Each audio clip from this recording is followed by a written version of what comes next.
السلام علیکم ورحمۃ اللہ وبرکاتہ۔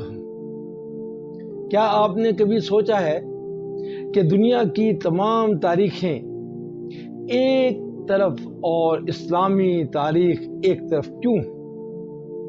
جب ہندو مت میں رامائن اور یونانی داستانوں میں ہرکلیس کے مافوق الفطرت قصے سنائے جاتے ہیں تو ان کے مقابلے میں اسلامی تاریخ کس علمی بنیاد پر کھڑی ہے؟ آج ہم امت مسلمہ کی تاریخ کی چوتھی قسط میں ایک ایسے فن سے پردہ اٹھائیں گے جس نے تاریخ نویسی کی دنیا بدل کر رکھ دی۔ ہم جانیں گے کہ فن رجال کیا ہے اور کیوں مسلمان مورخین بڑے بڑے ناموں کی روایات کو بھی آنکھیں بند کر کے قبول نہیں کرتے۔ تیار ہو جائیے، کیونکہ آج ہم اسلامی تاریخ کی اس ناقابل شکست سچائی کو تلاش کریں گے جو اسے دوسری اقوام کی تواریخ سے ممتاز بناتی ہے۔ امت مسلمہ کی تاریخ قسط نمبر 4، اسلامی تاریخ اور دیگر تواریخ کا فرق۔ کیا آپ جانتے ہیں کہ ہماری اسلامی تاریخ دیگر مذاہب، علاقوں اور قبائل کی تاریخی کتابوں میں کتنا بڑا فرق ہے؟ آج ہم تاریخ اسلام کے ان چھپے ہوئے حقائق سے پردہ اٹھائیں گے کہ آخر یہ دوسری تاریخی کتب سے کیوں اور کیسے منفرد ہے۔ اس میں سب سے پہلی بات، مدون فن اور اصول و ضوابط۔ اسلامی تاریخ محض قصے کہانیوں کا مجموعہ نہیں، بلکہ یہ ایک باقاعدہ فن کے طور پر مدون ہوئی ہے جس کے اپنے طے شدہ اصول و ضوابط ہیں۔ دوسری اقوام کی تاریخیں ثبوت اور روایت کے لحاظ سے اسلامی تاریخ کے معیار کا مقابلہ نہیں کر سکتی۔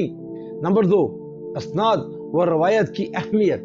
اسلامی تاریخ میں روایت اور اسناد یعنی چین آف نیریشنز کو مرکزی حیثیت حاصل ہے، جبکہ دیگر تاریخوں میں اس کا تصور تک موجود نہیں۔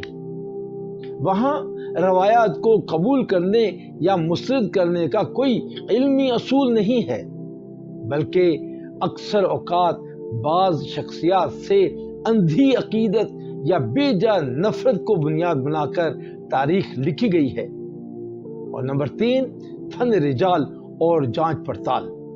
اسلامی تاریخ کی سب سے بڑی خوبی فن رجال ہے۔ یہ وہ علم ہے جس میں راویوں یعنی لکھنے والوں کی سوانح عمری لکھی جاتی ہے، جس کے ذریعے ہر راوی کے حالات زندگی، دیانت و حافظے کی مکمل چھان بین کی جاتی ہے اور ممکن ہوتی ہے۔ اسی بنیاد پر کسی بھی واقعے کے معیار کو پرکھا جا سکتا ہے۔ اس کے برعکس یورپی یا دیگر اقوام کی جدید تاریخ نویسی میں صرف قیاس سے کام لیا جاتا ہے۔ وہاں روایت کو جانچنے کا کوئی ٹھوس پیمانہ موجود نہیں۔ اور چوتھی بات، روایت اور درایت کا امتزاج۔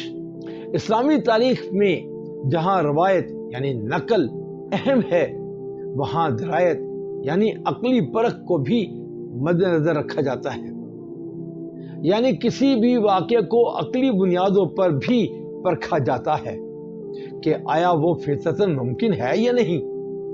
یہی وجہ ہے کہ ہندو آج بھی رامائن اور بھگوت گیتا کے مافوق الفطرت قصوں اور یونانی ہرکلیس کی ناقابل فہم داستانوں پر یقین رکھتے ہیں، کیونکہ ان کے ہاں درایت کا تصور مفقود ہے۔ اور نمبر 5، مستند ہونے کا معیار۔ اسلامی اور غیر اسلامی تاریخ کے فرق کا اندازہ اس بات سے لگائیں کہ یورپی مورخین عہد نامہ قدیم اولڈ ٹیسٹمنٹ کو اور ہندو رامائن کو اپنا مستند ترین تاریخی ورثہ مانتے ہیں، حالانکہ وہ خلاف فطرت باتوں سے بھرے ہوئے ہیں اور اسناد کے لحاظ سے ان کی کوئی حیثیت نہیں۔ دوسری طرف مسلمان محققین کا معیار تحقیق اتنا سخت ہے کہ وہ ابن قتیبہ کی المعارف جیسی کتاب کو بھی احتیاطاً معتبر کتب کی صف سے خارج کر دیتے ہیں، اور واقعی جیسے بڑے مورخ جو بغداد کے قاضی رہے وہ بھی آنکھیں بند کر کے اعتماد نہیں کرتے۔ انشاءاللہ اگلی قسط میں آپ سے ملاقات ہوگی مسلمانوں کے یہاں علم تاریخ کے زوال کے اسباب۔ جس نے چینل کو سبسکرائب نہیں کیا اور لائک نہیں کیا وہ سبسکرائب بھی کر دیں اور لائک بھی کر دیں اور دوسروں کو شیئر بھی کر دیں۔ اپنے خیالات کو تحریر میں لکھ کر کمنٹس میں مجھ تک پہنچائیں۔ میں سب کے کمنٹس پڑھتا ہوں اور ان کے جواب بھی دیتا ہوں۔ بہت ساری باتیں ایسی ہوتی ہیں جو لوگوں کے ذہنوں میں رہ جاتی ہیں۔